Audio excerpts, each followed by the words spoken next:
ਵਾਹਿਗੁਰੂ ਜੀ ਕਾ ਖਾਲਸਾ ਵਾਹਿਗੁਰੂ ਜੀ ਕੀ ਫਤਿਹ।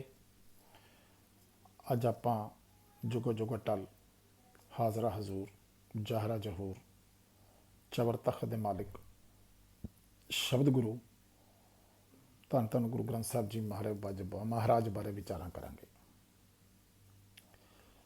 ਜਦੋਂ ਵੀ ਆਪਾਂ ਗੁਰੂ ਗ੍ਰੰਥ ਸਾਹਿਬ ਜੀ ਬਾਰੇ, ਗੁਰਬਾਣੀ ਬਾਰੇ, ਸ਼ਬਦ ਬਾਰੇ ਕੋਈ ਵਿਚਾਰ ਕਰਦੇ ਹਾਂ, ਸੁਣਦੇ ਹਾਂ, ਪੜ੍ਹਦੇ ਹਾਂ, ਤਾਂ ਸਭ ਤੋਂ ਪਹਿਲਾਂ ਗੁਰੂ ਨਾਨਕ ਸਾਹਿਬ ਮਹਾਰਾਜ ਦੇ ਇਤਿਹਾਸ ਨੂੰ ਪੜ੍ਹਦੇ ਹਾਂ।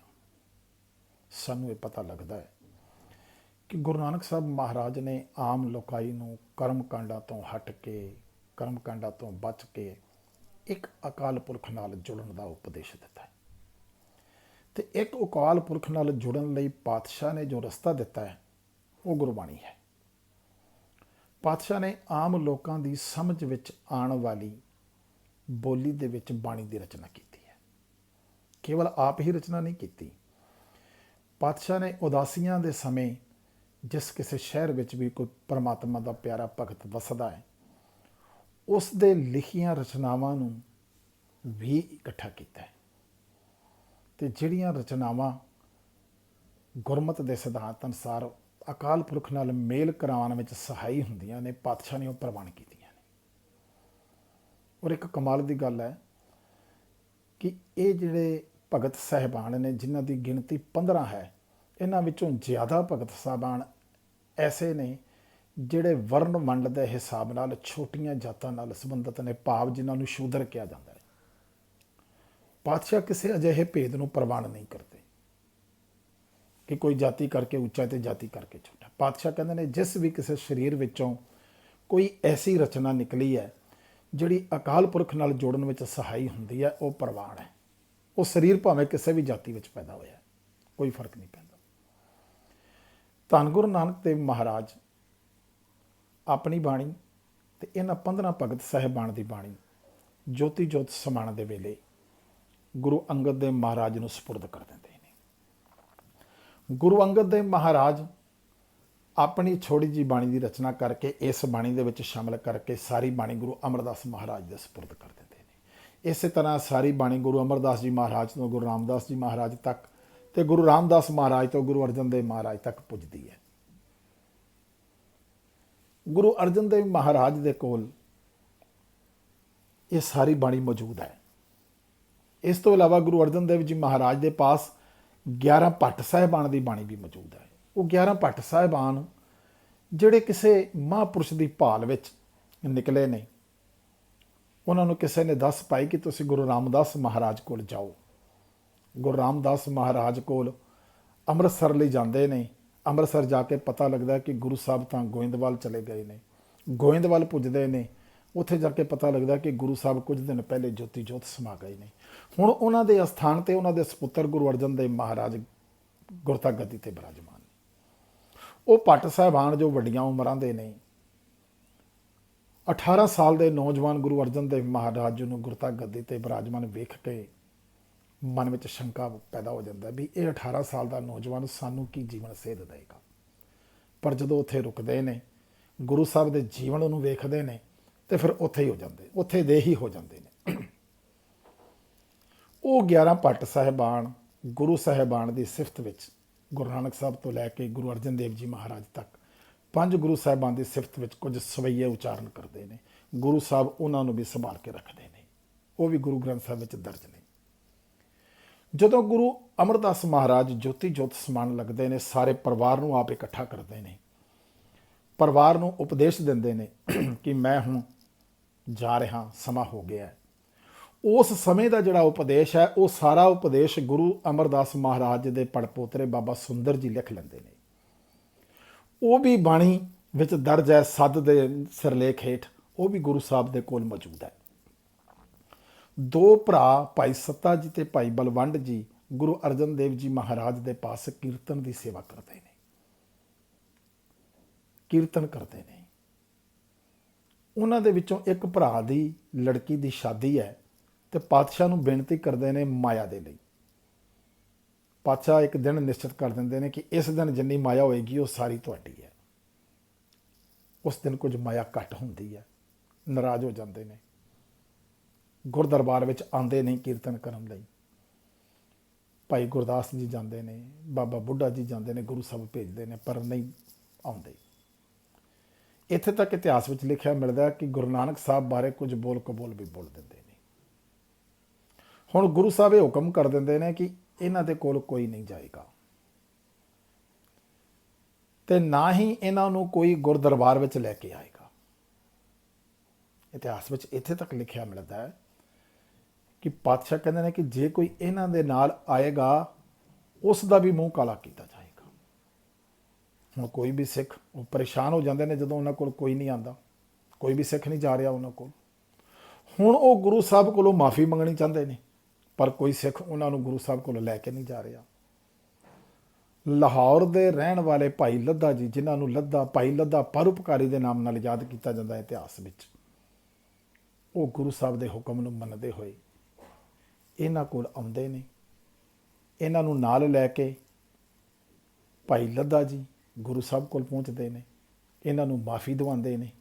ਤੇ ਉਸ ਸਮੇਂ ਜਿਹੜੀ ਇਹ ਮਾਫੀ ਮੰਗਣ ਲੱਗਿਆਂ, ਇਹ ਗੁਰੂ ਸਾਹਿਬਾਨ ਦੀ ਸਿਫਤ ਵਿੱਚ ਇੱਕ ਵਾਰ ਦੀ ਰਚਨਾ ਕਰਦੇ ਨੇ। ਗੁਰੂ ਨਾਨਕ ਸਾਹਿਬ ਤੋਂ ਲੈ ਕੇ ਗੁਰੂ ਅਰਜਨ ਦੇਵ ਜੀ ਮਹਾਰਾਜ ਤੱਕ ਉਹ ਵਾਰ ਵੀ ਗੁਰੂ ਸਾਹਿਬ ਕੋਲ ਮੌਜੂਦ ਹੈ।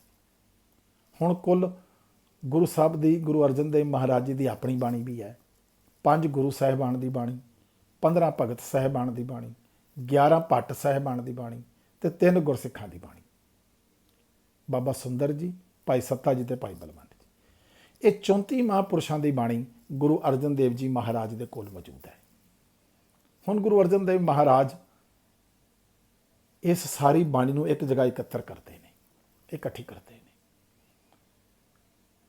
ਰਾਮਸਰ ਸਰੋਵਰ ਦੇ ਕਿਨਾਰੇ ਤੇ ਭਾਈ ਗੁਰਦਾਸ ਜੀ ਨੂੰ ਪਾਤਸ਼ਾਹ ਇਹ ਸੇਵਾ ਲਗਾਉਂਦੇ ਨੇ। ਭਾਈ ਗੁਰਦਾਸ ਜੀ ਬਾਣੀ ਲਿਖਦੇ ਨੇ ਤੇ ਪਾਤਸ਼ਾਹ ਆਪ ਨਾਲ ਲਿਖਵਾ ਰਹੇ ਨੇ ਸਾਰੀ ਬਾਣੀ ਨੂੰ ਰਾਗਾਂ ਦੇ ਹਿਸਾਬ ਨਾਲ ਵੰਡ ਕੇ।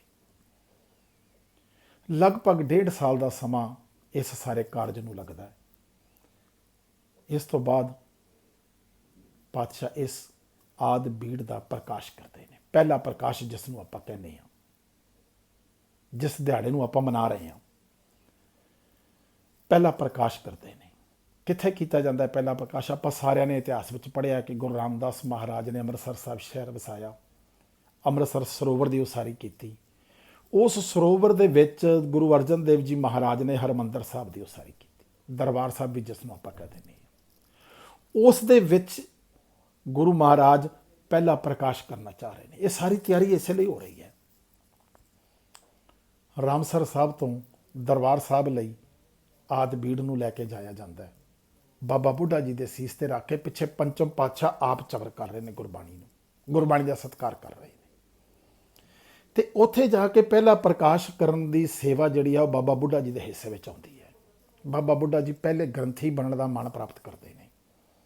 ਬਾਬਾ ਬੁੱਢਾ ਜੀ ਨੂੰ ਗੁਰੂ ਸਾਹਿਬ ਹੁਕਮ ਕਰਦੇ ਨੇ, ਬੁੱਢਾ ਸਾਹਿਬ ਖੋਲੋ ਗ੍ਰੰਥ, ਲਿਖੋ ਆਵਾਜ਼, ਸੁਣਾ ਸਭ ਪੰਥ। ਆਵਾਜ਼ ਭਾਵ ਜਿਹਨੂੰ ਆਪਾਂ ਅੱਜ ਹੁਕਮਨਾਮਾ ਕਹਿ ਦਿੰਦੇ ਹਾਂ। ਅੱਜ ਵੀ ਪਿੰਡਾਂ ਵਿੱਚ ਆਵਾਜ਼ਾਂ ਕਹਿ ਦਿੱਤਾ ਜਾਂਦਾ ਹੈ, ਕਿਤੇ ਵਾਕ ਵੀ ਕਹਿ ਦਿੱਤਾ ਜਾਂਦਾ ਹੈ। ਹੁਣ ਬਾਬਾ ਬੁੱਢਾ ਜੀ ਪਹਿਲਾ ਹੁਕਮਨਾਮਾ ਲੈਂਦੇ ਨੇ, ਸੰਤਾਂ ਕੇ ਕਾਰਜ ਆਪ ਖਲੋਇਆ ਹਰ, ਕੰਮ ਕਰਾਵਣਾ ਆਇਆ ਰਾਮ। ਹੁਣ ਇਹ ਕਾਰਜ ਗੁਰੂ ਸਾਹਿਬ ਦਾ ਆਪ ਦਾ ਕਾਰਜ ਹੈ। ਗੁਰੂ ਸਾਹਿਬ ਆਪ ਸੰਗਤ ਵਿੱਚ ਬੈਠਦੇ ਨੇ। ਪ੍ਰਕਾਸ਼ ਹੁੰਦਾ, ਗੁਰੂ ਸਾਹਿਬ ਸੰਗਤ ਵਾਲੇ ਪਾਸੇ ਬੈਠਦੇ ਨੇ। ਸ਼ਾਮ ਦਾ ਸਮਾਂ ਹੁੰਦਾ ਹੈ, ਜਦੋਂ ਸੁਖਾਸਣ ਕਰਨਾ ਹੈ ਤੇ ਬਾਬਾ ਬੁੱਢਾ ਜੀ ਪੁੱਛਦੇ ਨੇ, ਮਹਾਰਾਜ ਇਸ ਆਦ ਬੀੜ ਨੂੰ ਕਿੱਥੇ ਟਿਕਾਣਾ ਹੈ? ਤੇ ਗੁਰੂ ਅਰਜਨ ਦੇਵ ਮਹਾਰਾਜ ਉਸ ਸਥਾਨ ਤੇ ਜਿੱਥੇ ਪਾਤਸ਼ਾਹ ਆਪ ਆਰਾਮ ਕਰਦੇ ਨੇ, ਕੋਠਾ ਸਾਹਿਬ, ਜਿਸ ਪਲੰਗ ਉੱਪਰ ਪਾਤਸ਼ਾਹ ਆਪ ਆਰਾਮ ਕਰਦੇ ਨੇ, ਉਸ ਪਲੰਗ ਦੇ ਉੱਪਰ ਟਿਕਾਣ ਦਾ ਹੁਕਮ ਦਿੰਦੇ ਨੇ। ਤੇ ਬਾਬਾ ਬੁੱਢਾ ਜੀ ਜਦੋਂ ਪੁੱਛਦੇ ਨੇ, ਤੁਸੀਂ ਹੁਣ ਕਿੱਥੇ ਆਰਾਮ ਕਰੋਗੇ? ਤੇ ਪਾਤਸ਼ਾਹ ਆਪ ਨੀਚੇ ਚੱਦਰ ਵਿਛਾ ਕੇ ਨੀਚੇ ਆਰਾਮ ਕਰਦੇ ਨੇ। ਅੱਜ ਵੀ ਜਿਹੜੇ ਕਿਤੇ ਤੁਸੀਂ ਕਿਤੇ ਦਰਬਾਰ ਸਾਹਿਬ ਦਰਸ਼ਨ ਕਰਨ ਜਾਓ, ਜਦੋਂ ਗੁਰੂ ਮਹਾਰਾਜ ਦੀ ਸਵਾਰੀ ਕੋਠਾ ਸਾਹਿਬ ਪਹੁੰਚਦੀ ਹੈ, ਉੱਥੇ ਉਸੇ ਜਗ੍ਹਾ ਤੇ ਉਸ ਪਲੰਗ ਦੇ ਉੱਤੇ ਜਦੋਂ ਰੱਖੀ ਜਾਂਦੀ ਹੈ ਸਵਾਰੀ, ਤੇ ਨੀਚੇ ਇੱਕ ਚੱਦਰ ਅੱਜ ਵੀ ਉਸ ਘਟਨਾ ਨੂੰ ਯਾਦ ਕਰਨ ਦੇ ਲਈ ਵਿਛਾ ਦਿੱਤੀ ਜਾਂਦੀ ਹੈ ਕਿ ਗੁਰੂ ਸਾਹਿਬ ਬਾਣੀ ਦਾ ਸਤਿਕਾਰ ਕਰਦੇ ਹੋਏ ਬਾਣੀ ਨੂੰ ਉੱਪਰ ਰੱਖ ਕੇ ਆਪ ਨੀਚੇ ਆਰਾਮ ਕਰ ਰਹੇ ਨੇ। ਇਸੇ ਬੀੜ ਨੂੰ ਆਦ ਬੀੜ ਕਿਹਾ ਜਾਂਦਾ, ਆਦ ਗ੍ਰੰਥ ਵੀ ਕਿਹਾ ਜਾਂਦਾ। ਦਸਮ ਪਾਤਸ਼ਾਹ ਗੁਰੂ ਗੋਬਿੰਦ ਸਿੰਘ ਜੀ ਮਹਾਰਾਜ ਨੇ ਇਸ ਆਦਿ ਬੀੜ ਦੇ ਵਿੱਚ ਦਮਦਮਾ ਸਾਹਿਬ ਦੇ ਅਸਥਾਨ ਤੇ ਨੌਵੇਂ ਪਾਤਸ਼ਾਹ ਗੁਰੂ ਤੇਗ ਬਹਾਦਰ ਸਾਹਿਬ ਮਹਾਰਾਜ ਜੀ ਦੀ ਬਾਣੀ ਵੀ ਦਰਜ ਕਰਵਾਈ ਹੈ। ਹੁਣ ਇਸ ਬੀੜ ਨੂੰ ਦਮਦਮੀ ਬੀੜ ਕਿਹਾ ਦਿੱਤਾ ਜਾਂਦਾ ਹੈ। ਇਹਦੇ ਵਿੱਚ ਕੁੱਲ 35 ਮਹਾਂਪੁਰਸ਼ਾਂ ਦੀ ਬਾਣੀ ਦਰਜ ਹੋ ਗਈ ਹੈ, ਕਿਉਂਕਿ ਪਹਿਲੇ 34 ਤੇ 35ਵੇਂ ਗੁਰੂ ਤੇਗ ਬਹਾਦਰ ਸਾਹਿਬ ਜੀ ਮਹਾਰਾਜ, ਪਹਿਲੇ 30 ਰਾਗ ਸਨ, ਹੁਣ 31 ਰਾਗ ਹੋ ਗਏ ਨੇ, ਕਿਉਂਕਿ ਇੱਕ ਰਾਗ ਜੈਜੈਵੰਤੀ ਰਾਗ ਕੇਵਲ ਗੁਰੂ ਤੇਗ ਬਹਾਦਰ ਸਾਹਿਬ ਮਹਾਰਾਜ ਜੀ ਦੀ ਬਾਣੀ ਹੈ। ਹੋਰ ਕਿਸੇ ਗੁਰੂ ਪਾਤਸ਼ਾਹ ਦੀ ਜਾਂ ਕਿਸੇ ਭਗਤ ਸਾਹਿਬਾਨ ਦੀ ਬਾਣੀ ਇਸ ਰਾਗ ਵਿੱਚ ਨਹੀਂ ਹੈ।